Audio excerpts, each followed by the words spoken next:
नमस्कार, देवभूमि के दंगल में आप सभी का स्वागत है। मैं हूं आपके साथ यशी शुक्ला और आज देवभूमि के दंगल में बात करेंगे रॉयल्टी पर टेंशन।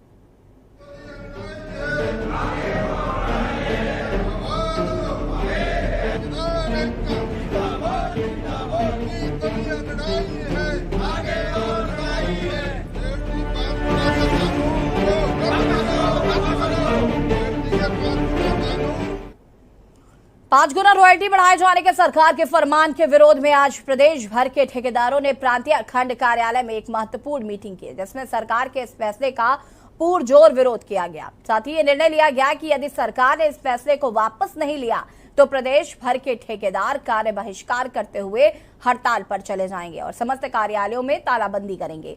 ठेकेदारों का कहना था कि ठेकेदार प्रदेश के विकास की रीढ़ की हड्डी हैं और यह सरकार का भी मानना होना चाहिए, लेकिन अब नए नए कानून लाकर ठेकेदारों को परेशान तो किया ही जा रहा है, वहीं ये ठेकेदारों का सरासर उत्पीड़न है। इसके अलावा जो खानापूर्ति खनन पट्टाधारक को पूरी करनी पड़ती है, अब वो ठेकेदारों को पूरी करनी पड़ेगी, अन्यथा उन पर 2 लाख का जुर्माना लगाया जाएगा, जो कि ठेकेदारों के साथ अन्यायपूर्ण है। चर्चा आज इसी पर रॉयल्टी पर टेंशन। उससे पहले रिपोर्ट देखिए।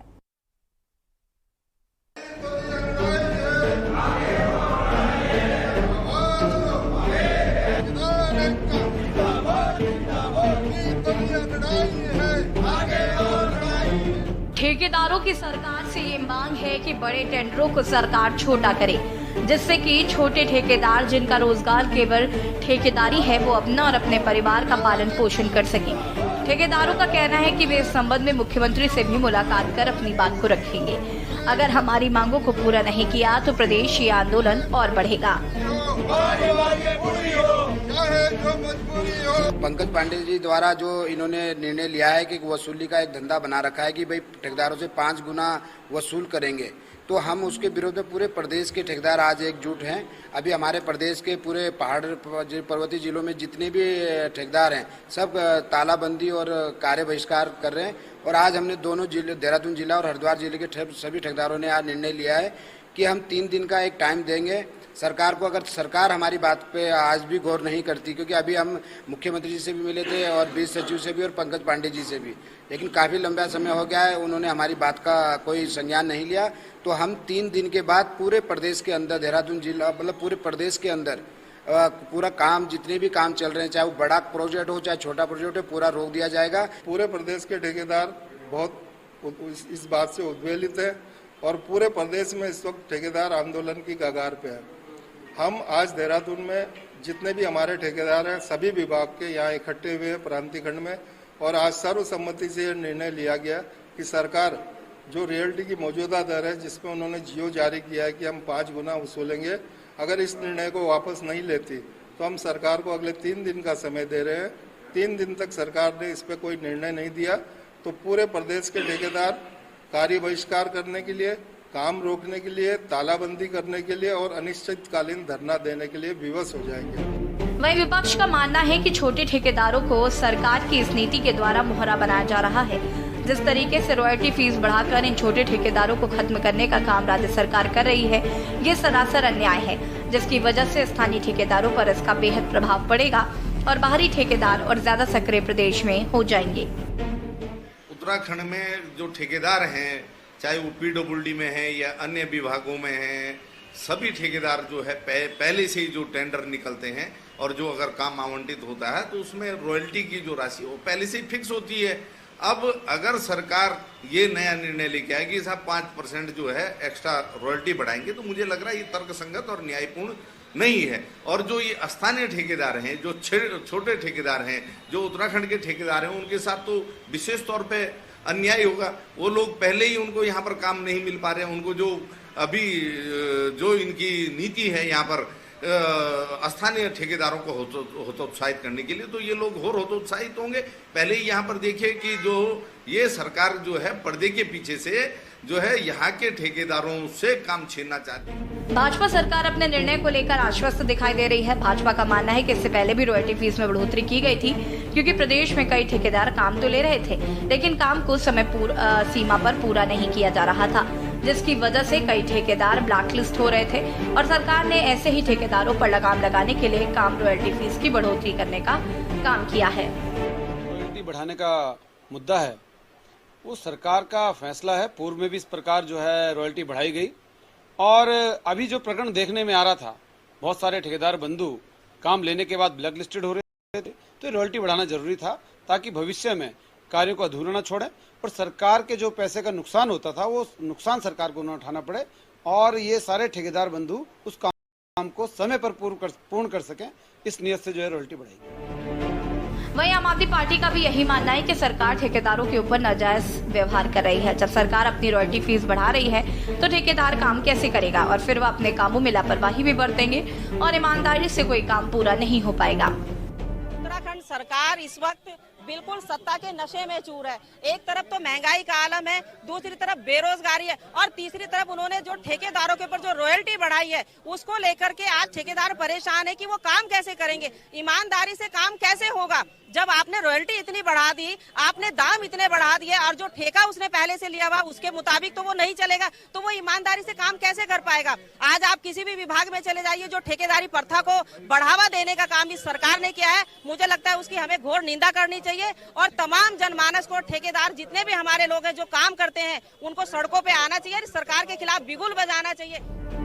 प्रदेश में ठेकेदारों की भूमिका महत्वपूर्ण मानी जाती है, लेकिन जिस तरीके से लगातार रॉयल्टी फीस पर बढ़ोतरी को लेकर एक बार ठेकेदार और सरकार फीस बढ़ोतरी पर आमने सामने नजर आ रहे हैं। ठेकेदार पहाड़ पर पलायन की स्थिति को रोकने के लिए भी प्रदेश में महत्वपूर्ण भूमिका रखता है। अगर सरकार इन ठेकेदारों पर इस तरह की वसूली करती है तो ठेकेदारों का भविष्य अंधकार में होगा, जिसमें छोटे ठेकेदार तो इसकी भेंट चढ़ जाएंगे, लेकिन बड़े ठेकेदारों को इसका फायदा जरूर मिलेगा।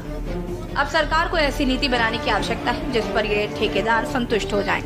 Bureau report, Uttarakhand. जी हाँ, तो भड़के ठेकेदार और कौन है जिम्मेदार? 5 गुना रॉयल्टी बढ़ाए जाने के सरकार के फरमान के विरोध में आपको बता दें कि जगह जगह पर जो ठेकेदार हैं वो प्रदर्शन करते हुए नजर आ रहे हैं, धरना देते हुए नजर आ रहे हैं और उनकी मांग है कि सरकार इस रॉयल्टी को लिया जाए। आपको बता दें कि 5 गुना रॉयल्टी जो है वो बढ़ाई गई है। सरकार का मानना है कि इससे पहले भी रॉयल्टी बढ़ाई गई थी और चूंकि जो ठेकेदार हैं वो काम का ठेका तो ले लेते हैं लेकिन वो समय पर पूरा नहीं करते हैं, ब्लैक लिस्टेड हो रहे थे, इसकी वजह से उन पर लगाम लगाने के लिए इस तरीके की रॉयल्टी जो है 5 गुना बढ़ाई गई है। तो वहीं विपक्ष का कहना है कि रॉयल्टी बढ़ाने की वजह से जो छोटे ठेकेदार हैं उनको इसका नुकसान होगा और बाकी जो बड़े ठेकेदार हैं उनको इसका फायदा होगा। तो क्या सरकारों ने छोटे ठेकेदारों का हनन करने के लिए 5 गुना ये रॉयल्टी बढ़ाई है? आज हम इसी पर चर्चा करेंगे। हमारे साथ मेहमान भी जुड़े हुए, उनसे आपका परिचय करा देते हैं। सीमा डोरा जी भारतीय जनता पार्टी की प्रवक्ता हैं, जुड़ चुकी है हमारे साथ। बचिन रावत जी कांग्रेस प्रवक्ता हमारे साथ जुड़ चुके हैं। विशाल चौधरी जी आम आदमी पार्टी प्रवक्ता हैं, हमारे साथ जुड़ चुके हैं। पीसी थपलिया जी वरिष्ठ यूकेडी प्रवक्ता नेता हैं, हमारे साथ जुड़ चुके हैं। और राजेंद्र सिंह कुंवर महासचिव देहरादून ठेकेदार कल्याण समिति से हमारे साथ जुड़ चुके हैं। सभी का बहुत बहुत स्वागत है। और सबसे पहले मैं राजेंद्र जी आपसे ही शुरुआत करना चाहूंगी। 5 गुना जो रॉयल्टी बढ़ाई गई है इसको लेकर सबसे पहले तो क्या कुछ कहना है, क्या मांगे हैं आपकी? क्योंकि जगह जगह पर प्रदर्शन किया जा रहा है, तालाबंदी की जा रही है।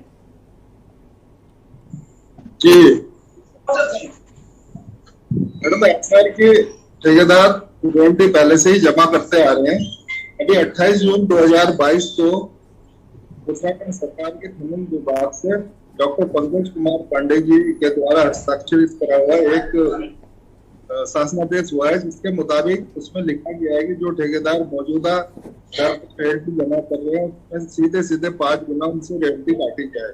मैं यहाँ पर आपको स्पष्ट कर देना चाहता हूँ कि रॉयल्टी का ऐसा होता है, जैसे पहाड़ है, कई जगह ठेकेदार खुदाई करता है, वही के उसको खनन सामग्री मिलती है, जैसे पत्थर है, मलबा है, बजरी है, तो अमूमन पहाड़ों में कोई भी क्वेरी नहीं है। ठेकेदार ऐसा नहीं कर सकता कि जो खनन का सामान वहां मिला है उसको उठा के नीचे गधेरे में डाल दे और नीचे प्लेन से आके खरीद के ले जाए।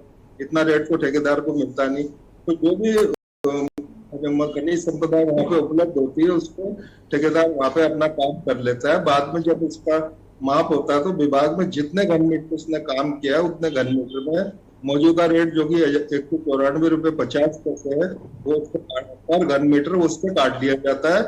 और उसके बाद जो है जितना रेट का 194 रुपये 50 पैसे है उसका 25% डीएम फंड है वो उससे काट लिया जाता है। तो ये तो व्यवस्था चली आ रही थी, लेकिन जो 28 जून 2022 को एक शासनादेश हुआ है खनन सचिव के द्वारा, उसमें कहते हैं कि मौजूदा रेट का 5 गुना उस ठेकेदार से काटा जाए। तो ये कौन सा मतलब किस तरह का मतलब ब्लैक लिस्ट करने वाली बात, ऐसी बात इसमें कहाँ से आ गई? पहले तो आप समझिए कि हम क्या किस बात की हम मांग रख रहे हैं। हम मांग ये रख रहे हैं कि 194.50 पर घन मीटर के हिसाब से जो आप पैसे काट रहे थे, 25% उसका डीएम फंड काट रहे हो, उसके बाद आप कहते हो कि हम सीधे 5 गुना रॉयल्टी ठेकेदार से वसूल करेंगे। ठीक है राजेंद्र जी, वापस मैं आपके पास आऊंगा और इसको ठीक तरीके से और समझने की कोशिश भी करेंगे। और भी लोग हमारे साथ जुड़े हुए हैं, आप सभी की मैं सबसे पहले प्रतिक्रिया लेना चाहूंगी। विशाल चौधरी जी, आपका रुख करूंगी मैं, क्या कुछ कहना है जो 5 गुना रॉयल्टी बढ़ाई गई है? जी आप सुन पा रहे हैं मुझे? जी जी विशाल जी कंटिन्यू। जी सबसे पहले तो मैं, अगर आप राष्ट्रीय परिप्रेक्ष्य में भी जी सरकार की वित्तीय स्थिति की बात करें तो कहीं ना कहीं आज कर को, और चाहे आप जीएसटी की बात करें, एक ऐसा माध्यम बना दिया है राजस्व का।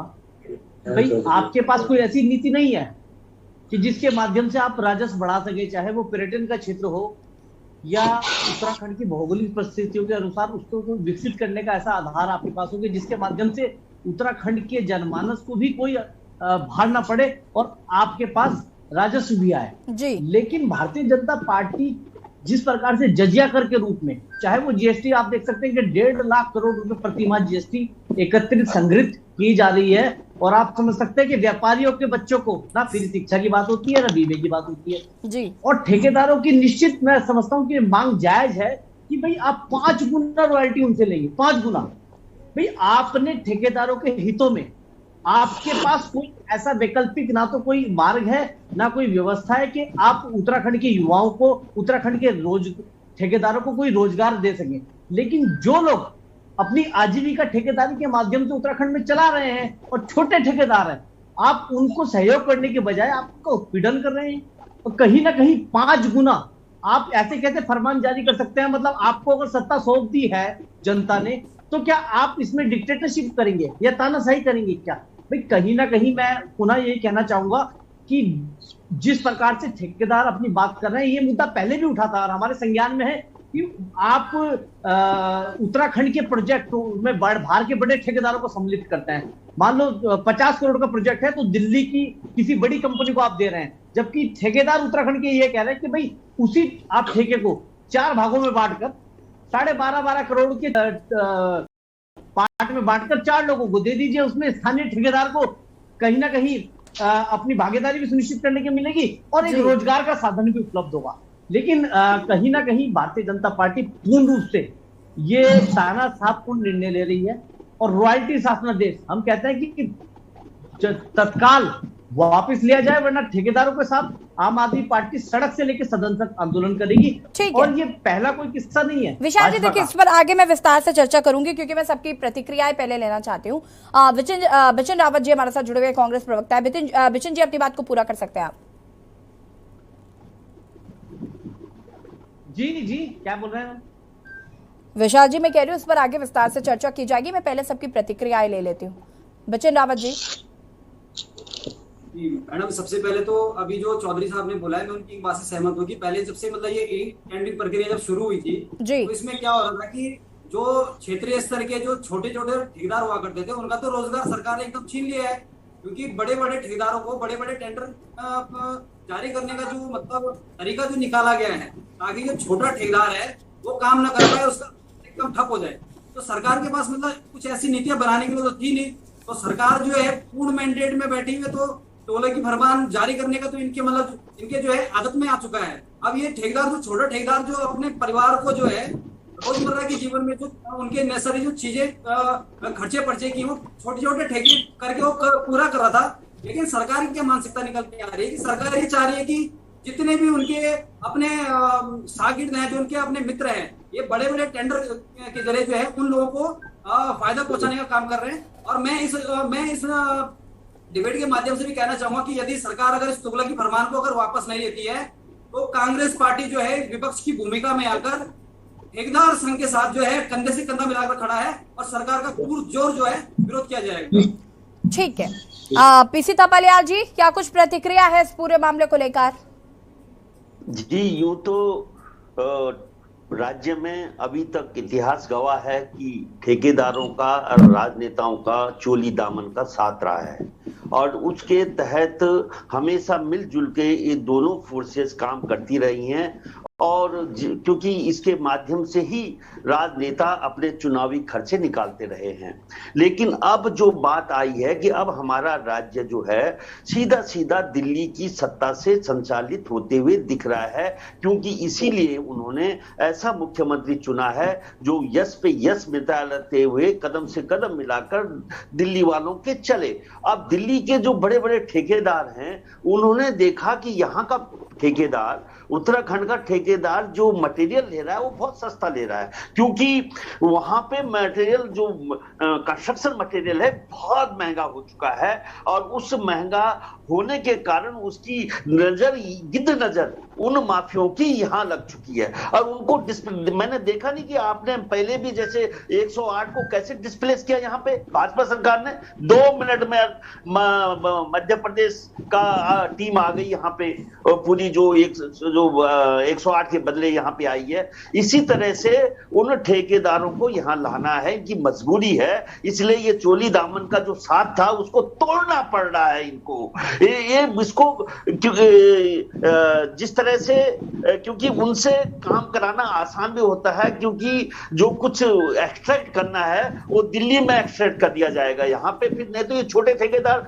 बाजारों में बात करते हैं कि फलाने नेता ने मुझे इतना पैसा ले लिया, इतना पैसा ले लिया, तो एक तीर से 2 निशाने साधे जा रहे हैं और उन निशानों में हमारा पहाड़ पिसता जा रहा है। पहाड़ अब इस तरह पिस रहा है कि पूरे, चाहे कर्मचारी सचिवालय के कर्मचारी हो, चाहे आपने कल देखा हो किस तरह से पुलिस कर्मचारी जो रो रहे हैं और किस तरह जो इनकी जो मार है ये नीचे तबके पर इतनी जोर से पड़ने जा रही है कि हम इनके पिल्ला बन के काम करें, ये राजा बनते जा रहे हैं। इनकी भूख बढ़ चुकी है कि इनको 8,000 करोड़ के जहाज चाहिए, इनको बड़े बड़े हेलीकॉप्टर चाहिए, इसलिए इनको हमारे खून चूस के ये अपनी ताकत बढ़ाना चाहते हैं, फाइनेंस बढ़ाना चाहते हैं और हमको इतना कमजोर करना चाहते हैं कि हम कभी इनके खिलाफ आवाज ना उठा पाए। ये बहुत बड़ी साजिश है और इस साजिश में किसी का कोई आंदोलन काम करने वाला नहीं है। ये तो बहुत बड़ी रणनीति है इस समय जो देश को एक हिटलरी शासन की ओर सख्त किया जा रहा है और उसका हिस्सा है ये रणनीति। इसमें हमारे ठेकेदारों को हम कुछ नहीं कर सकते। ठीक है, तो पहला जी ठीक है, इस पर आगे हम विस्तार से चर्चा करेंगे और राजेंद्र जी क्योंकि इसको ज्यादा बेहतर तरीके से समझा सकते हैं तो इसके बाद हम उनके पास ही चलेंगे। सीमा डोरा जी, यहाँ पर आप विपक्ष को भी सुन रही हैं और जिनकी समस्या है उनको भी सुन रही हैं। यहाँ पर हमारे साथ राजेंद्र सिंह कुंवर जी जुड़े हुए हैं जिन्होंने बताया कि किस तरीके से ये जो 5 गुना रॉयल्टी बढ़ाई जा रही है इससे कितना नुकसान होगा, छोटे ठेकेदारों का अस्तित्व ही खत्म हो जाएगा। सीमा जी, क्या कुछ कहना है इस पूरे मामले को लेकर? देखिए, रॉयल्टी पहले भी बढ़ती थी और समय समय पर बढ़ती है, तो इसमें कोई नई बात तो हुई नहीं। दूसरी बात ये बात कहते हैं कि छोटे ठेकेदार और बड़े ठेकेदार, जब हम प्रोजेक्ट्स देते हैं तो छोटे ठेकेदार बीच में से काम छोड़ के चले जाते हैं, जिससे नुकसान किसका होता है? जनता का नुकसान होता है, सरकार का नुकसान। पहले बोल दीजिए, मैं सुन रही थी ना आपको, बोल दीजिए फिर आप बात करेंगे ना। और वैसे भी मैं फिर आपकी ही बात पे कह देती हूँ कि कोई भी अगर प्रॉब्लम होती है तो उसको सोल्यूशन सिर्फ आंदोलन या हड़तालें नहीं है। सीमा जी, बिना आंदोलन के या हड़ताल के समझ में आता है क्या? नहीं, बिल्कुल बातचीत क्यों नहीं होता? अगर अपने मुख्यमंत्री जी को लिख के दिया है, अपनी जेन्युइन प्रॉब्लम्स लिखिए। जी जी, राजेंद्र जी, विशाल जी रुकिए जरा। करनी पड़ रही है। आप कह रहे हैं बातचीत से हल निकल जाए। राजनीति मत डालिए बीच में, आप राजनीति मत डालिए। ये अधिकारों की बात हो रही है। आप हर जगह राजनीति घुसेड़ते हैं अपनी, आप लोग अपने राजनीति की विशाल जी रुकिए जरा, राजेंद्र जी कुछ कहना चाहते हैं। विशाल जी प्लीज रुकिए। सीमा जी, आम आदमी पार्टी नहीं बोल रही, मैं मानती हूँ कांग्रेस नहीं बोल रही है, राजेंद्र जी को तो बोलने का हक है ना। राजेंद्र जी बोल सकते हैं आप। जी मैडम, मैं ये कहना चाहता हूँ कि आपने मौका दिया, बहुत बहुत धन्यवाद। हम अपनी बात को प्लेटफॉर्म में रखते हैं जी और इनके डाउट क्लियर कर दूं, क्योंकि यहाँ मैंने सबकी बात सुनी। कुछ ने तो अच्छी बात कही है लेकिन कुछ मतलब बिना होमवर्क के आए हैं। जैसा कि एक मैडम ने कहा कि रॉयल्टी पहले भी काटी जाती थी, रॉयल्टी अब भी काटी जाती है। तो इनको शासनादेश पढ़ना चाहिए कि रॉयल्टी पहले कैसे कटती थी, अब कैसे कट रही। मैं फिर से आपको बता दूं जी, विस्तार से लीजिएगा।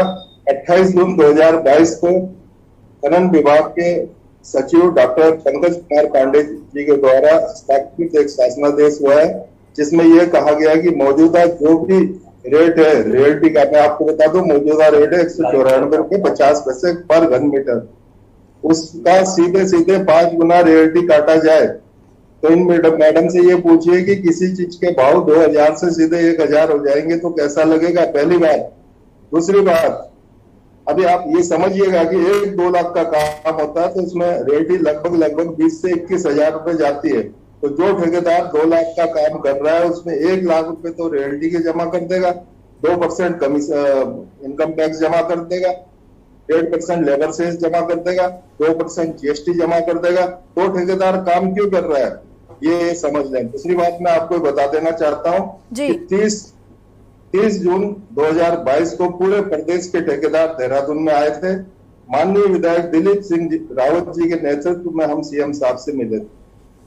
सीएम साहब ने हमें वित्त सचिव मीनाक्षी सुंदरम जी के पास भेजा था। माननीय विधायक जी के नेतृत्व में हम सभी ठेकेदार वहां गए। वहां पे खनन के सचिव पंकज कुमार पांडे जी भी आए। वहां पे जब विस्तार से चर्चा हुई तो बात ये निकल के आई कि खनन को उसका राजस्व नहीं मिल रहा है।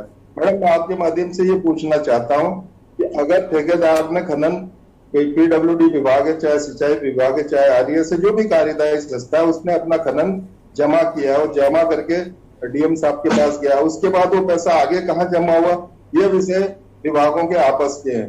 तो अगर इस तरह से उनको राजस्व का घाटा हो रहा तो इसकी पूर्ति ठेकेदार क्यों करेगा? हम तो अपने नियम के अनुसार अपना जमा कर रहे हैं। अब रही बात, रॉयल्टी पहले भी लगती आई, अब भी लगती आई, बहुत सही बात है, रॉयल्टी लगती आई, लेकिन भाव तो किसी हिसाब से बढ़ेगा ना। 194.50 तो आप 2-4 रुपए और बढ़ा दीजिए, पहली बात ये। तो ये मैंने प्लान ऑफ एक्शन भी बता दिया कि इस विषय में हम सबसे मिल चुके हैं। आज भी हमने अपने ज्ञापन दिए हैं, तमाम विभाग के जो एचओडी है उन्हें ज्ञापन दिए हैं। हमने डीएम साहब के माध्यम से आज पुनः ज्ञापन दिया है और हम आपके माध्यम से बता देना चाहते हैं कि अगर हमारी मांग अगले 3 दिन तक नहीं मानी गई, ये रॉयल्टी का कानून वापस नहीं लिया गया, तो हम लोग धरना, बहिष्कार और काम बंद करने के लिए मजबूर हो जाएंगे। ये ठीक है राजन जी। तो बात और आई कि छोटे ठेकेदार काम छोड़ के भाग जाते हैं, ये किस तरह की बात हो रही है? पूरा उम्मत करके आई है, कोई छोटा ठेकेदार काम छोड़ के नहीं भागता है। ठीक है सीमा जी, आपने यहाँ पर पूरी कैलकुलेशन समझ ली है, जवाब दीजिए। जैसा कि अभी थपलियाल जी ने बोला कि यहाँ का जो रॉ मटेरियल, सीमा जी, थपलियाल जी ने क्या बोला मैं इस पर बाद में चर्चा करूंगी। राजेंद्र जी ने जो पूछा उसका जवाब दीजिए पहले। तो उसका तो जवाब मैं आपको दे चुकी हूँ कि रॉयल्टी बढ़ती है और आपको अभी तो यहाँ पर अभी राजेंद्र जी यही तो कह रहे हैं, रॉयल्टी बढ़ती है तो किस हिसाब से बढ़ती है मैडम, ये तो बताइए। सीधे 5 गुना रॉयल्टी बढ़ा दी आपने। लेकिन अगर ये छोटे और बड़े ठेकेदारों की बात करते हैं और ये कहते हैं कि सरकार कर दे ऐसा कि ग्रुप्स बना के आप लोगों को दे दे, तो आप ही 2-4 ठेकेदार मिलके क्यों नहीं अपने आप को ग्रुप बना के ले लेते एक बड़ा कॉन्ट्रैक्ट? तो ये तो हम अपनी म्यूचुअल अंडरस्टैंडिंग भी तो कर सकते हैं। Why you are waiting for सरकार? हर चीज हम सरकार के ऊपर क्यों करें? अगर सरकार ने कह दिया बड़ा ठेका है तो आप 4 लोग मिलके ले लो। नहीं तो ये प्रक्रिया ना, ठेके की प्रक्रिया कौन बनाएगा देने की? आप क्या ये कोई घर का किसी मतलब किसी की दुकान है, निजी संस्थान है? आप किस तरीके की बातें कर रही हैं सीमा जी? मतलब ये परिपक्वता नहीं है। आपको कुछ प्रशासन का ज्ञान है? किस प्रकार से प्रशासन संचालित किया जाता है? मैं कहती हूँ इस तरीके का अगर आप पॉइंट्स लेके आएंगे ना, निकालने की प्रक्रिया क्या है? किसी विभाग से पैसा आवंटित करने की क्या प्रक्रिया है? आप लोगों को शासन प्रशासन के विषय में कोई जानकारी नहीं है और अपरिपक्वता का परिचय दे रही है। आपको माफी मांगनी चाहिए उत्तराखंड के ठेकेदारों से। किस प्रकार से गैर जिम्मेदार बयान दे रही है आप चैनल पर बैठकर कि रॉयल्टियां तो बढ़ती है। राजेंद्र जी, आपकी मैं अपनी बड़ी बहन सीमा जी को एक बात कहना की बातें कर रहे हैं। आप तो पब्लिक एडमिनिस्ट्रेशन पढ़कर आइए पहले। आपने अध्ययन नहीं किया है मुझे लगता है आपने किसी विषय का। सरकार का संचालन किस प्रकार से होता है, प्रशासन का संचालन किस प्रकार से होता है, सचिव की क्या भूमिका होती है। आप लोग कह रहे हैं कि 4 लोग मिलकर ठेका ले लीजिए। ये कोई घर की दुकान है क्या 4 लोग मिलकर ठेका ले लीजिए? सरकार के विषय है, सरकार इसमें निर्णय लेगी। सरकार सोल्यूशन भी तो मान सकते हैं ना। आप कहते हैं कि सरकार की बात कर रहे हैं। सरकार हमें क्या आयोग में सदस्य रही हैं और मुझे कहीं ना कहीं शक हो रहा है आपकी योग्यता पर। किस प्रकार की बात कर रहे हैं आप? मतलब आप इतनी, मैं समझता हूं, मैं आपका व्यक्तिगत सम्मान करता हूं, आप किस प्रकार की बात कर रही हैं? आप कह रहे हैं कि रॉयल्टियां तो भरती हैं, 4 ठेकेदार मिलकर ले लें। भाई एक शासन की प्रक्रिया है, सचिवालय स्थापित किया गया है। तो यही तो कह रही हूँ कि प्रक्रिया को आप अगर और आप क्या कहेंगे तब हल होगा। आप आंदोलन कैसे कहते हैं? हर चीज को देखिए एक मिनट विशाल जी रुकिए विशाल जी प्लीज रुकिए, विशाल जी रुकिए प्लीज रुकिए। सीमा जी देखिए, राजेंद्र जी इस तरीके की बातें कर सकते हैं, राजेंद्र जी कर सकते हैं, लेकिन आप नहीं कर सकती। आप भारतीय जनता पार्टी की प्रवक्ता है, सत्ताधारी पक्ष को यहाँ पर आप डिफेंड करने के लिए बैठी हैं। आप इस तरीके की बातें नहीं कर सकती, राजेंद्र जी कर सकते हैं। सरकार ने बढ़ाई है तो उसपे होमवर्क करके ही बढ़ाया है। उसपे लग रहा होगा कि सरकार को नुकसान हो रहा है, ठेकेदार काम छोड़कर भाग जाते हैं, ब्लैकलिस्ट। सीमा जी आपको लग रहा है सरकार ने किया है तो बेहतर है? जो भी कर रही है सरकार सब अच्छा कर रही है, उसका विरोध नहीं होना चाहिए। विरोध कोई करे ही नहीं, सब एक साथ बैठ जाए, सब मान ले। जवाब देने वाले होते तो आज स्मार्ट सिटी ना विचिन जी 1 मिनट में परिवर्तित होती। पूरे देहरादून में मुंह पे नहीं दिया, आप जनता को जवाब देने की बात कर रहे हैं। किन लोगों को ठेका दिया है आपने? आप डीएम पे डीएम बदलते जा रहे हैं, राकेश कुमार जी को हटाकर आपने सोनिका जी को डीएम बना दिया है। ये जिम्मेदारी है आपकी। आप बात कर रहे हैं कि जनता को जवाब देना पड़ेगा, जनता को जवाब दिया गड्ढों में तब्दील ना होता है। किस प्रकार की बात कर रहे हैं? हमें तो आपकी योग्यता पे शक हो रहा है। आप फालतू की बातें कर रहे हैं। किसी की योग्यता का सर्टिफिकेट देने के लिए नहीं बैठे, रुक जाइए प्लीज। डिबेट का अलग ही मुद्दा चल रहा है यहाँ पर, योग्यता को लेकर यहाँ पर सर्टिफिकेट मांगा जा रहा है। विचिन जी अपनी बात को पूरा कर सकते हैं। मैं अपनी बड़ी बहन सीमा जी से एक बात कहना चाहूंगा। विशाल जी 1 मिनट रुक जाइए। आपने अपनी बात रखी, ये जो है जिस चीज का कोई बेस नहीं होता है, जिस चीज का आधार नहीं है, बिना होमवर्क के अगर आप जो है ठेकेदारी प्रथा पर अगर अपनी बात रख रहे हैं तो पहली बात तो अपनी पूरी तैयारी के साथ आइए। आप, मैं भी ठेकेदारी करता हूं, लेकिन मैं एक छोटे दर्जे का ठेकेदार हूं। अगर बड़े टेंडर में शामिल हो जाए और आप जिस तरीके से बोल रहे कि 3 से 4 लोग अगर मिल जाएं तो इसका भी ऑर्डर सिस्टमैटिक ढंग से जो है अप्रूव होता है। ये आपके कहने से नहीं होगा। ये विभागीय प्रक्रिया में ये आगे से शासन से आदेश आना जरूरी है इसका। ये नहीं कि हम 4 लोग बैठ के कमरे में बैठ के बोले कि एक टेंडर हम लोग ले रहे हैं। इसको सरकार जो है जब तक इसके लिए नीति नहीं बनाएगी तब तक जो है सरकार का क्या है, सरकार तो बार बार जो है अपना तुगले की फरमान हर किसी चीज में जारी कर रही है, चाहे वो रोजगार के क्षेत्र में हो, चाहे वो इस क्षेत्र में हो, चाहे वो युवाओं के क्षेत्र में हो। तो कहने में मुद्दे से बाहर नहीं जाऊंगा। यहाँ बात चल रही है ठेकेदारी प्रथा की। अगर सरकार ये चाह रही है वाकई में कि जो निम्न स्तर का जो ठेकेदार है, मध्यम वर्ग का जो ठेकेदार है, अगर वो दबा कुचलाना जाए तो उनके लिए कुछ ऐसी नीतियां बनाई जाए ताकि वो भी अपना जो है घर का गुजर बसर कर सके, क्योंकि निर्माण कार्य ठेकेदार के ऊपर निर्भर होता है। और निर्माण कार्य में यदि गुणवत्ता नहीं दी जाएगी तो निर्माण कार्य टिकेगा कैसे? ठीक है, ठीक है विचिन जी रुक जाइए। आप सभी हमारे साथ बने रहिए, चर्चा को आगे बढ़ाएंगे हम। और फिलहाल यहाँ पर हम बात कर रहे हैं ठेकेदारों की जो 5 गुना रॉयल्टी बढ़ाई गई है, उसको लेकर कहीं ना कहीं ठेकेदार नाराज नजर आ रहे हैं। रुकिंग छोटे से ब्रेक के लिए, जल्द हाजिर होते हैं।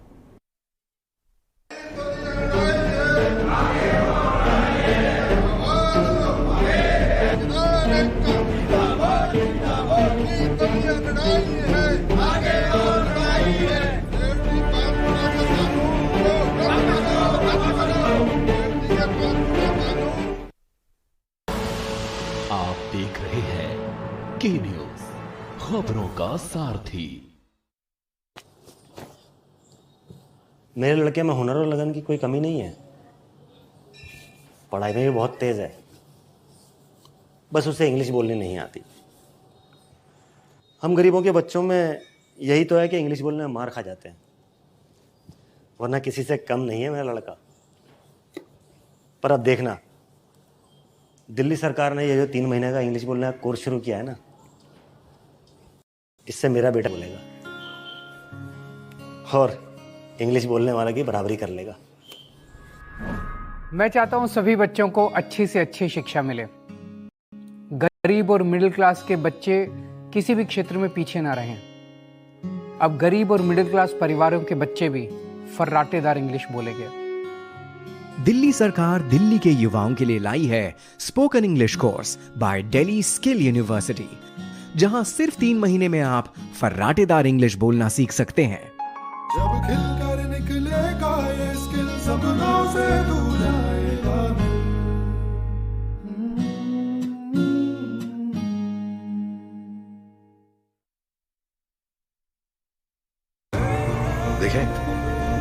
नया खिलाड़ी आया है, समझा देते हैं, प्यार से समझाएंगे। ये तो अपनी जुबान है। जुबान एक हो तो दिल भी एक होने चाहिए।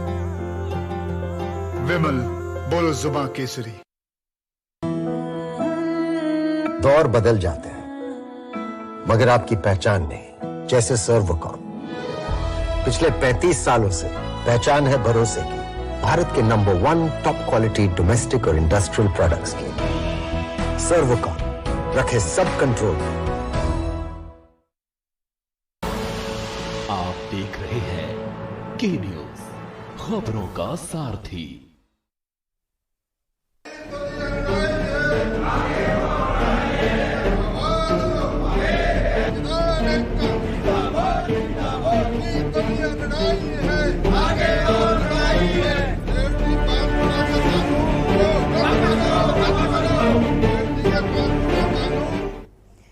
ब्रेक के बाद एक बार फिर से आप सभी का स्वागत है और आज देवभूमि के दंगल में हम बात कर रहे हैं रॉयल्टी पर टेंशन। 5 गुना रॉयल्टी बढ़ाए जाने से ठेकेदार कहीं ना कहीं नाराज नजर आ रहे हैं और साथ ही साथ तालेबंदी की भी बात कर रहे हैं, आंदोलन की बात कर रहे हैं और आज हम इसी पर चर्चा कर रहे हैं और सीधे मैं राजन जी का रुख करना चाहूंगी। राजन जी, अपनी बात को पूरा कर सकते हैं आप?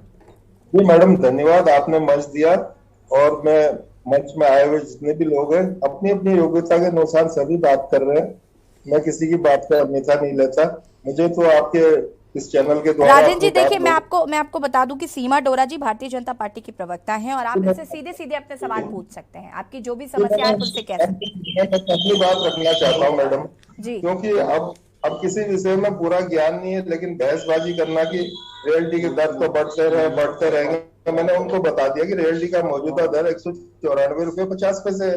अगर वो कहती कि ठीक है महंगाई बढ़नी चाहिए तो वही बताएं 5 गुना बढ़नी चाहिए या 2-4 रुपए बढ़नी चाहिए। ये तो रही पहली बात। मैडम एक बात मैं और कहना चाहता हूँ कि उत्तराखंड में पलायन का बहुत बड़ा दर्द है और पलायन को आज अगर किसी ने रोका है एकमात्र वो ठेकेदार है। ठेकेदार एक ऐसा व्यवसाय है, ठेकेदार कोई भी पहाड़ छोड़ के नहीं भागा है, बाकी सब लोग पहाड़ छोड़ के भाग। ठेकेदार एक ऐसा व्यवसाय है जिसके साथ कई लोग जुड़े होते हैं। तो ये एक विषय मतलब काफी बड़ा विषय, बहुत काम ठेकेदार को मिले, छोटे मिल रहे बड़े मिल रहे, हमारा कोई मुद्दा नहीं। हमारा मुद्दा तो यह है जो आपने रियल्टी एकाएक 5 गुना बढ़ाने का एक शुभलगी फरमान दे दिया है। इसके लिए पूरा प्रदेश आंदोलनरत है और बरसात के मौसम में अगर आंदोलन होंगे, कार्य बहिष्कार होंगे, तालाबंदी होगी तो ठीक नहीं है। तो यही कह रहे हैं आप इस कानून को वापस लीजिए, जो सबके हित में है वो काम कीजिए। ठीक है, विशाल जी अपनी बात को पूरा कर सकते हैं। इसके बाद थपलिया जी आपके पास आऊंगी मैं।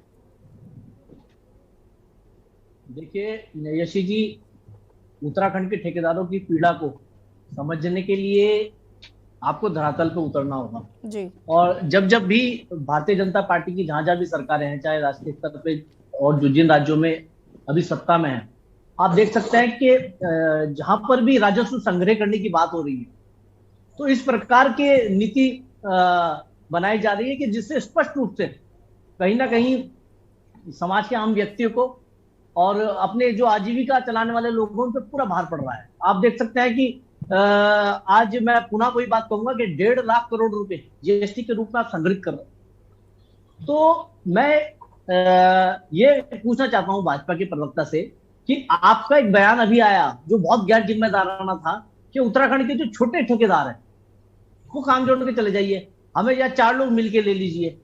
तो मैं आपसे पूछना चाहूंगा कि क्या उत्तराखंड के अंदर, मैंने ये नहीं बोला जिस प्रकार के अभी चले जाइए, मैंने बोला चले जाते हैं काम छोड़कर, जिससे सरकार को बहुत आपके पास कोई प्रामाणिकता है क्वेश्चन आपके इस वक्तव्य की, हम लोगों को जवाब देना पड़ता है। आप जिस कितने स्मार्ट सिटी की बात कर रहे हो उसमें कितने काम ऐसे हैं जो अधूरे बीच में लटके पड़े जी, ठेकेदार पकड़ में नहीं आते, जनता को जवाब देते देते हम अभी मैं एक बात कहना चाहूंगा कि ये सारा का सारा जो मसला है वो ठेकेदारों के कारण ही हुआ।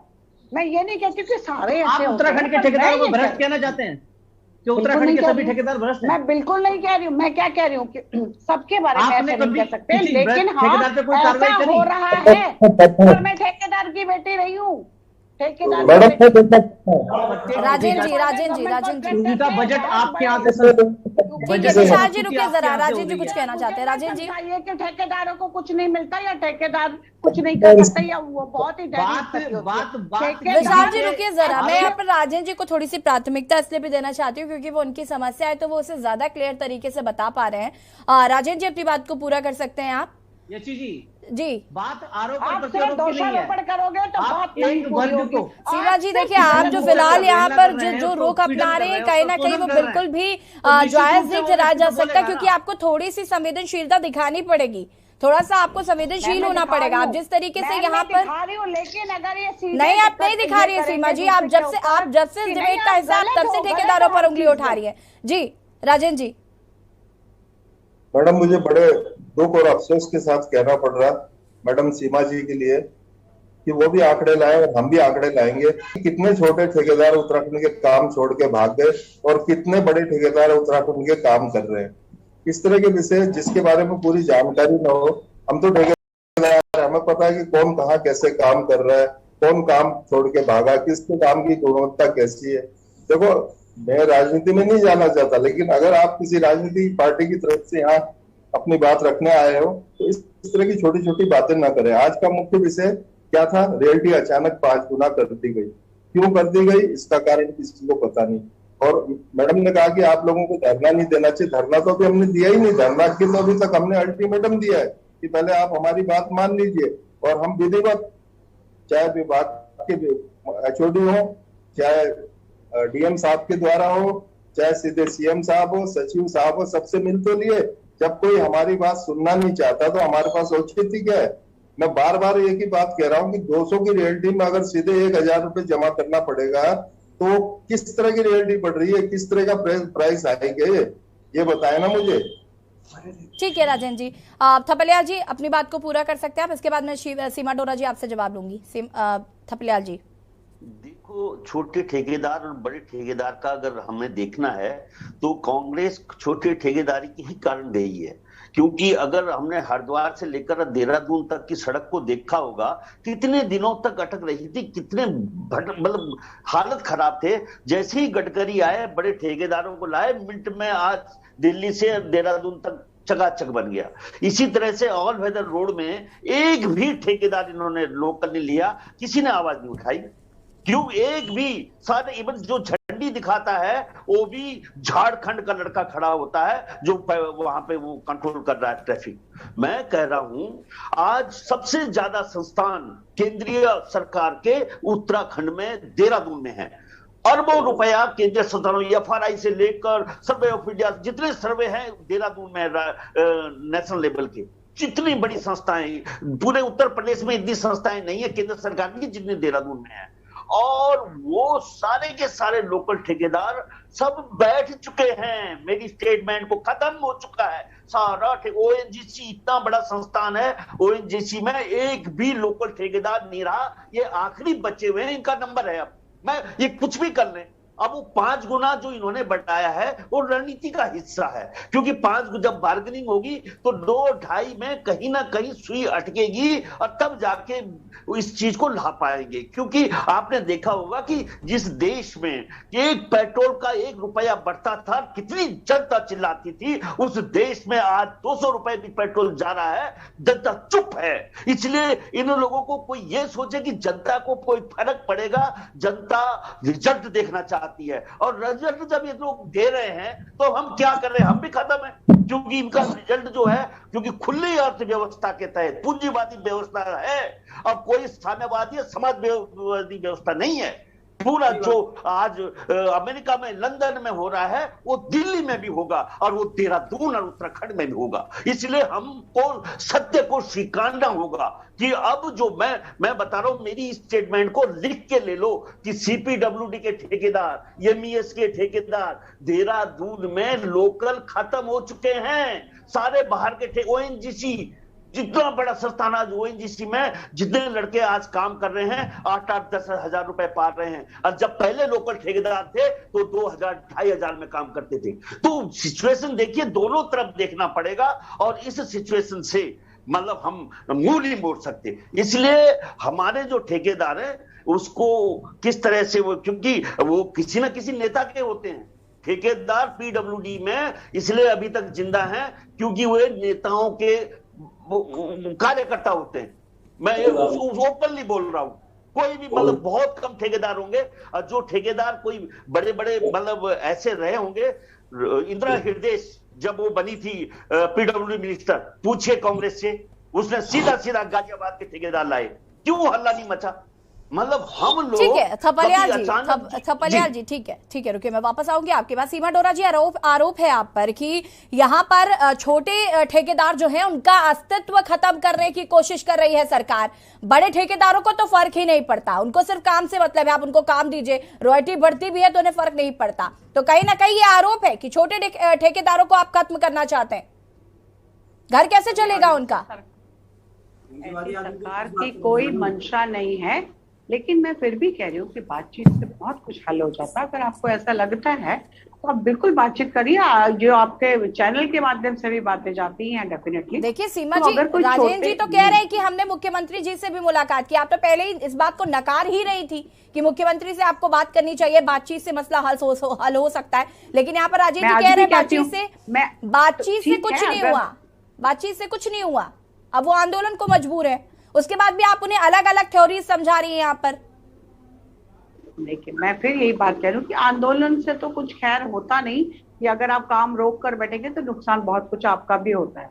तो इसमें मैं यही कहूंगी कि शांति बनाए रखिए और अपनी बात को रखिए। यार चैनल पे रखेंगे बात और बात आगे तक पहुंचेगी भी। जहां तक आंदोलन से छोटे ठेकेदारों की बात, कौन से आंदोलन से हुआ था पता? 36,000 आंदोलनकारियों ने अपनी जानें दी थी, जो फालतू की बातें आप लोगों ने करके गुमराह करा। सीमा जी तो आप क्या चाहती है? 36,000 जाने और चली जाएं? 36,000 सीमा जी तो आप क्या चाहती है? 36,000 जाने और चली जाएं, तब आंदोलन सफल माना जाएगा?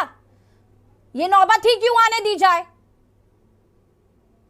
एक तरीके से आप संबंधित विभाग के अधिकारियों से मिल गए, आप ब्यूरोक्रेसी के सब लोगों से मिल गए, उसके बाद कौन सी प्रक्रिया बचती है? तो लोकतांत्रिक तरीके से धरना ही तो देंगे वो। और कांग्रेस की तरफ में चाहिए, क्योंकि इनका तो कहां है, इनकी तो दुकान ठेकेदारों से चलती है, इसलिए इनके बातों में आप तो बात ही है कि विपक्ष, आपको लगता है विपक्ष की फिलहाल अभी ऐसा कुछ है कि विपक्ष भड़का सकता है यहाँ पर किसी को?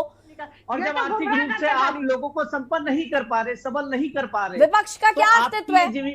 आपकी ये जिम्मेदारी बनती है कि आप छोटे ठेकेदारों को मजबूत करें, उनके हाथ मजबूत करें, जिससे कि रोजगार के साधन और उपलब्ध हों और उनके साथ जो लेबर काम कर रहे हैं। मैं बता देना चाहता हूं कि अभी हमारे रोजगार के ठेकेदार संघ के जो महासचिव बैठे हैं, उन्होंने वैध रूप से जो टैक्सेस बढ़ाए जा रहे हैं, जो आपके बाहर बढ़ाए जा रहे हैं, लेकिन जो 30 से 40% प्रत्येक ठेके में पत्ती होती है, वो नहीं बता, सार्वजनिक रूप से स्वीकार करना बड़ा मुश्किल है। आप कह रहे हैं कि 2 लाख में से 1 लाख रुपए कर के रूप में जा रहा है, लेकिन मैं समझता हूँ 1,40,000 रुपए कर के रूप में जा रहा होगा, क्योंकि मैं समझता हूँ विभागीय स्तर पे और व्यवहारिक स्तर पे जब इनको अपने बिल के पेमेंट्स कराने होते होंगे तो अधिकारी किस प्रकार से इनका उत्पीड़न करते हैं मैं जानता हूँ। उत्तराखंड में व्यवहारिक स्तर पे वो क्यों नहीं बोल पा रहे?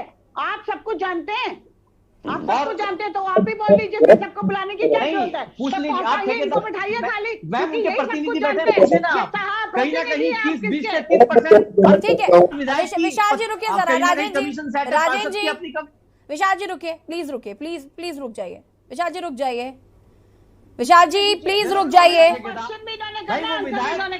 सीमा जी और विशाल जी प्लीज रुक जाइए, राजेंद्र जी अपनी बात को पूरा कर सकते हैं। मैडम मैं ना विषय से बाहर नहीं जाना चाहता था, मैं 2 लाइन में तो पहले अपने विषय पे आऊंगा जी। ठेकेदार रियल्टी के अचानक 5 गुना बढ़ जाने से पूरे प्रदेश में आंदोलन करते हैं और हमने आज जो भी ज्ञापन दिए उसमें 3 दिन का समय दिया है। अगर सरकार ने हमें सकारात्मक उत्तर नहीं दिया तो हम धरना भी करेंगे, प्रदर्शन भी करेंगे, तालाबंदी भी करेंगे और कार्य बहिष्कार भी करेंगे। पहली बात ये। अब दूसरी बात ये आई कि मैं खुल के कह सकता हूँ, मैं उत्तराखंड का मूल निवासी हूँ और उत्तराखंड की ही बात करूंगा। बिल्कुल ठेकेदारी में इतना ज्यादा शोषण है, नेता मंत्री से लेकर विभागों का बहुत लंबा चौड़ा कमीशन है, बहुत लंबा चौड़ा कमीशन। बात ये बिल्कुल मैं उत्तराखंड का बेटा हूँ, मैं किस लिए डरूं? बिल्कुल तय कमीशन इस तरह से सीमा जी की हंसी बता रही है कि वो इस बात से इत्तेफाक रखती हैं। सीमा जी मैडम, मैं बिल्कुल डंके की चोट में कह रहा हूँ कि कमीशन लिया जाता है। और एक बात और बता दूं आपको, जहाँ तक गेम की बात हुई ना, मैडम की ज्ञान को दुरुस्त कर देता हूँ। सन 73 से मैं भी इस पार्टी का हूँ जिसकी है, लेकिन जो बात सच होगी वो कहने से मैं बिल्कुल नहीं डरूंगा। अभी क्या करते हैं, एक होता है सिंगल बिड टेंडर, एक होता है 2 बिड टेंडर। अब 2 बिड में अपने आदमी को, ये 2 बिड के टेंडर में अपने आदमी को सेट करते हैं। अगर 1,50,00,000 का काम है तो उसे कर देंगे 1,50,01,000, ताकि वो 2 बिड में आ जाए, ताकि इनका आदमी उसमें एडजस्ट हो जाए।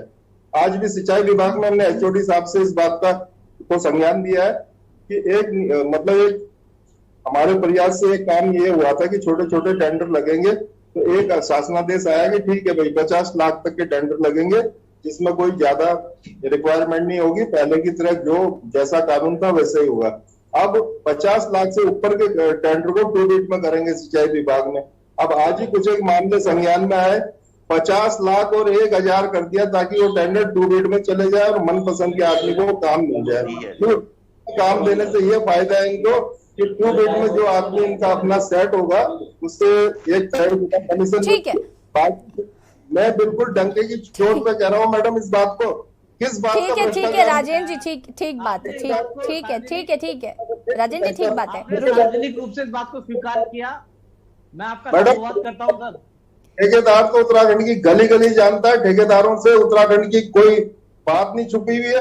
किस तरह से भू माफियाओं को, किस तरह से अन्य माफियाओं को सह मिलती है सफेद पोश नेताओं और सचिवों के बीच में और जनता के बीच में कुछ ऐसे। राजेंद्र जी ठीक बात है, रुक जाइए राजेंद्र जी, रुक जाइए प्लीज, रुक जाइए। विशाल जी, आपने इस चीज को स्वीकार किया, मैं उनका साधुवाद करता हूँ। और आपने सार्वजनिक मंच पे इस बात को कहा है, ये वास्तविकता है, आपकी पीड़ा आज निकली है। आपने इस मंच पे स्वीकार किया कि हमारा उत्पीड़न, हमारा शोषण होता है, कमीशन ली जाती है।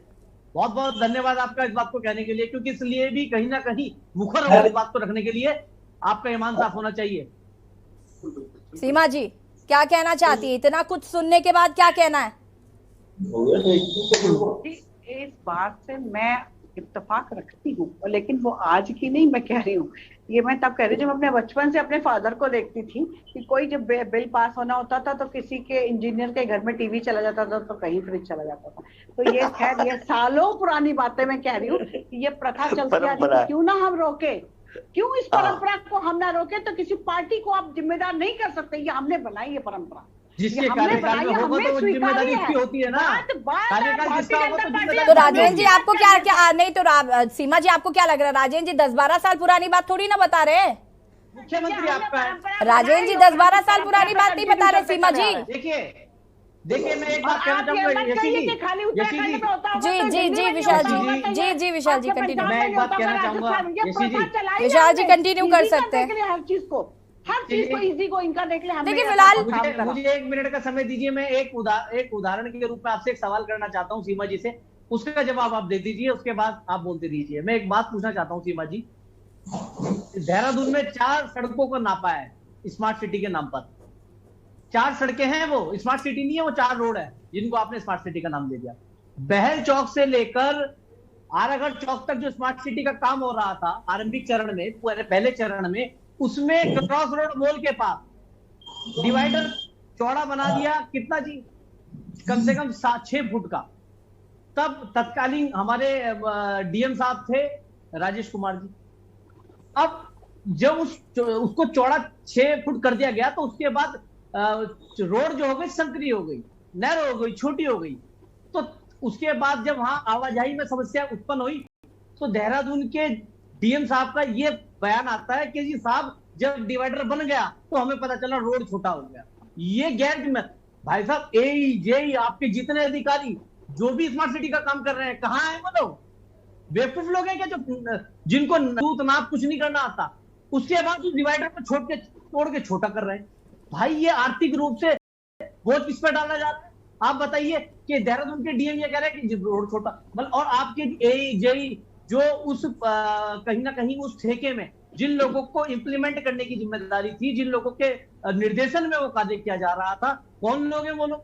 मतलब किस तरीके की गैर जिम्मेदाराना बात आप लोग कर रहे हैं। प्रेमचंद अग्रवाल जी ने स्वयं 3 दिन पहले ये स्वीकार किया है मौके पर जाके जब निरीक्षण किया है कि देहरादून में स्मार्ट सिटी के नाम पर कोई भी काम मैं समझता हूं कि इस योग्य नहीं है कि जिसकी प्रशंसा की जाए। सारे काम ऐसे किए जा रहे हैं कि पूर्णतः फेलियर। ये मैं नहीं कह रहा कि आपके मंत्री कह रहे हैं। प्रेमचंद अग्रवाल जी, लेकिन जब इस बात को कह रहे थे उस वक्त भी विपक्ष यही कह रहा था कि वो जो है मीडिया के सामने बस ऐसे बातें कर रहे हैं। क्या वो तो वास्तविकता है, मीडिया के सामने क्या कोई। देखिए विशाल जी, अगर वो अपनी कमी मान रहे हैं, मेरी बात सुन लीजिए पहले, अगर वो अपनी कमी मान रहे हैं तो उसमें बुराई क्या है फिर? लेकिन विपक्ष को कुछ रास नहीं आता। विपक्ष को लगता है कि अगर वो गए हैं तो वो मीडिया के लिए गए हैं, उनको थोड़ा सा फुटेज चाहिए, इससे चले गए। अगर एक मंत्री मान रहा है कि गुणवत्ता खराब है और अगर वो स्वीकार कर रहा है तो मुझे नहीं लगता कि विपक्ष को इस पर उंगली उठानी चाहिए। एक अलग विषय है, अभी एक समय सीमा हर चीज की निर्धारित होती है और एक बजट भी होता है। आती हूँ मैं बिचिन जी इसके बाद आपके पास। 4-4 बार बनाओगे तो वो आर्थिक बोझ किस पे पड़ रहा है? जनता पे पड़ रहा है, उत्तराखंड की। ये पैसा इनका नहीं है, हम लोग टैक्स दे रहे हैं। हम माचिस की तिल्ली भी खरीद के आ रहे हैं तो टैक्स हम लोग दे के आ रहे हैं ना। हम मोमबत्ती भी जला रहे हैं, घरों में टैक्स दे के आ रहे हैं ना। तो ये आज जितनी सरकारी गाड़ियों में घूम रहे हैं, इनकी जो तनख्वाहें मिल रही है। चलिए ठीक है विशाल जी ठीक है, ठीक बात है, रुक जाइए। ठीक है विशाल जी रुक जाइए। बिचिन जी अपनी बात को पूरा कर सकते हैं, इसके बाद सीमा जी अंतिम मैं प्रतिक्रिया आपकी लूंगी। और मैं चाहती हूँ कि कहीं ना कहीं इस पूरे मामले पर सरकार को विचार करना चाहिए। फिलहाल इस पर मैं जवाब लूंगी, लेकिन उससे पहले बिचिन जी,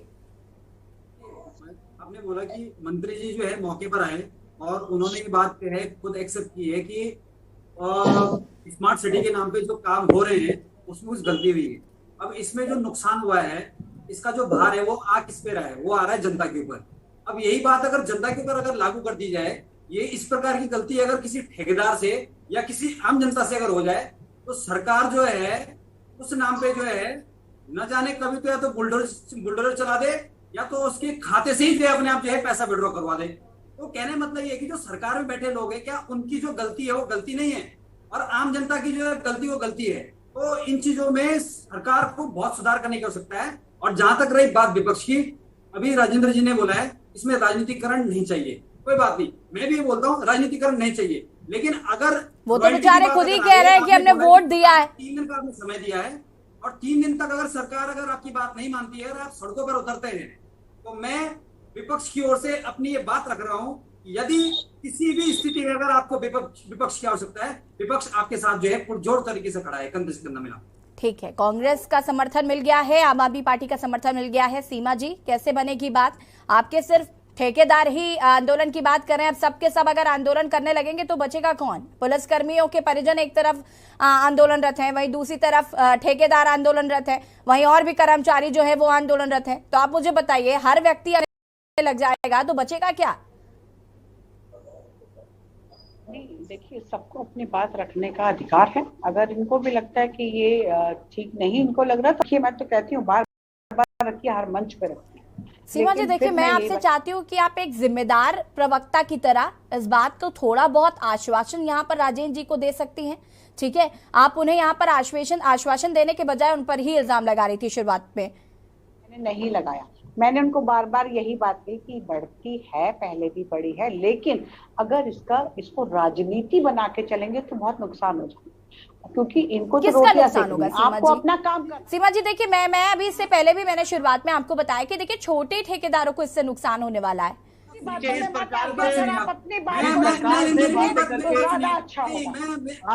इस डिबेट की गरिमा को मत गिराएं। 3 से 4 बार के न्यूज की डिबेट में आ चुका हूँ और मैं आपसे कहना चाहता हूँ कि विपक्ष की जो भूमिका होती है वो वैकल्पिक सरकार की भूमिका होती है संविधान में। हमने कहा विपक्ष की भूमिका अहम भूमिका होती है, लेकिन आप लोग भूमिका को निभाते नहीं हो अच्छे से। जब भारतीय जनता पार्टी आम जनमानस का शोषण करेगी। ठीक है, वक्त की कमी है, जो कि राजेंद्र जी अपनी बात को कम शब्दों में प्लीज पूरा कर सकते हैं आप? रुक जाइए आप मत लड़ाइए राजेंद्र जी, बहुत कम शब्दों में आपकी बात पूरी करिए।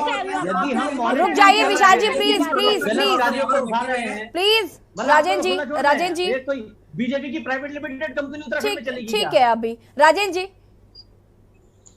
मैडम, मैं ये कहना चाहता हूँ, देखो लोग आंदोलन करते हैं, लोग हड़ताल में जाते हैं, उनमें कोई कर्मचारी होता है, कोई शिक्षक होते हैं, कोई रोडवेज के होते हैं, कोई मिनिस्ट्रियल कर्मचारी होते हैं, ये सब हड़ताल करते हैं, मैं मानता हूँ। इनकी तनख्वाह तो इन्हें मिल ही रही है।